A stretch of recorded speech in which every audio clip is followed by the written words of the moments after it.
Louvado seja nosso Senhor Jesus Cristo, para sempre seja louvado. Querido povo de Deus, Evangelho do dia, quinta-feira, dia 18 de janeiro. O Senhor esteja convosco, Ele está no meio de nós. Proclamação do Evangelho de Jesus Cristo segundo São Marcos. Glória a vós, Senhor. Naquele tempo, Jesus se retirou para a beira do mar, junto com seus discípulos.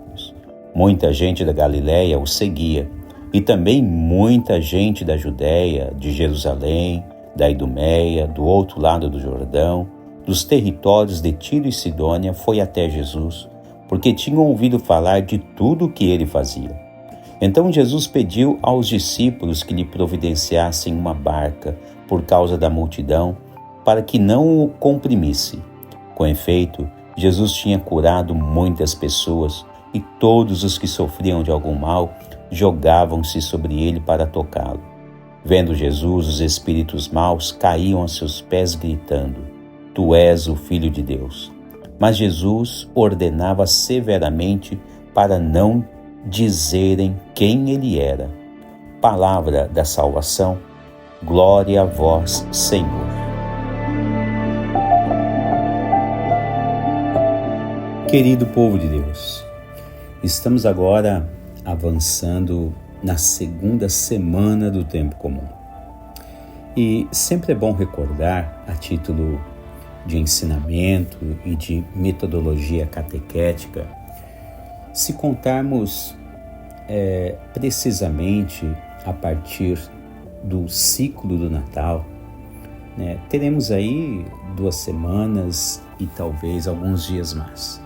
Mas, falando cronologicamente no tempo de Jesus, este período agora que nós já estamos meditando sobre sua palavra, já naquele período, há mais de 2000 anos atrás, já estaríamos aí alguns meses e talvez até passando já um ano na vida ministerial de Jesus.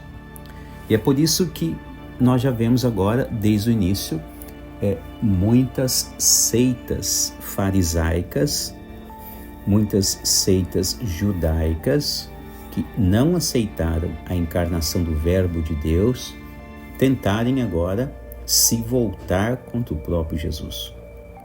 Mas observem bem que a Sagrada Liturgia, em seu contexto geral, nos traz ensinamentos fantásticos. Veja, a partir da primeira leitura de hoje, o quanto é importante estarmos sempre muito bem alinhados com as coisas de Deus, com as coisas do céu. A primeira leitura mostra que agora Davi ele já venceu o grande gigante Golias. E nos parece que o rei Saul, em vez de se agradar com a vitória de Davi, porque a vitória de Davi também foi uma vitória do rei Saul, uma vitória para os israelitas. Contudo, nós observamos que o rei Saul, ele olha de modo diferente para a vitória que Davi trouxe para o seu povo. Especialmente quando ele vê o povo se alegrando muito mais com a vitória de Davi do que com o reinado do rei Saul. Nos parece aqui que fica claro este sentimento que invade a vida do rei Saul. Um sentimento o qual nós o chamamos de inveja. E inveja, nós bem sabemos, é um dos 7 pecados capitais e é um daqueles os quais realmente precisou que Deus, através de São Miguel, expulsasse a antiga serpente do céu. E também foi por inveja que Caim matou seu irmão Abel. Então é muito importante se recordar que etimologicamente a palavra inveja, ela tem a sua origem latina, invidia. Ela vai derivar do verbo inveder, e este verbo ele significa o quê? Ele significa que uma pessoa ela não tem bons olhos para o crescimento de outras pessoas, para a qualidade de outras pessoas, né? O verbo inveder, né, se origina do termo invídia. In significa não, uma negação, uma negativa. Vídia significa ver. Juntando o verbo, né, temos aí a origem da inveja. Não olhar, não ver, ou ver com maus olhos o crescimento ou as qualidades de outras pessoas. Isso é o que acontece agora, falando-se do sentimento do rei Saul à vitória de Davi. E nós vamos perceber que este sentimento, ele perpassa toda a Sagrada Escritura.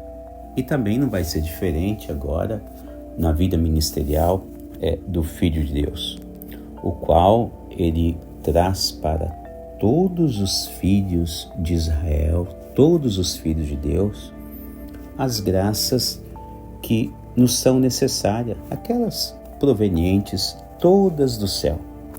E agora nós vemos no Evangelho de hoje, tirado de São Marcos, capítulo 3, versos 7 a 12, que Jesus, de fato, ele passa em todos os lugares, todas as regiões, fazendo bem, curando pessoas, expulsando demônios, anunciando o reino dos céus e cada vez mais atraindo novos discípulos convertidos para o seu caminho. E é bem verdade, então, que esta ação do Filho de Deus também não vai agradar aqueles que ainda não o aceitaram e não aceitam. Algo que não é tão diferente, até mesmo na nossa cultura atual. É interessante você observar o quanto este sentimento da inveja pode atingir qualquer pessoa, se de fato não se cuidar e não se alinhar com as coisas do céu.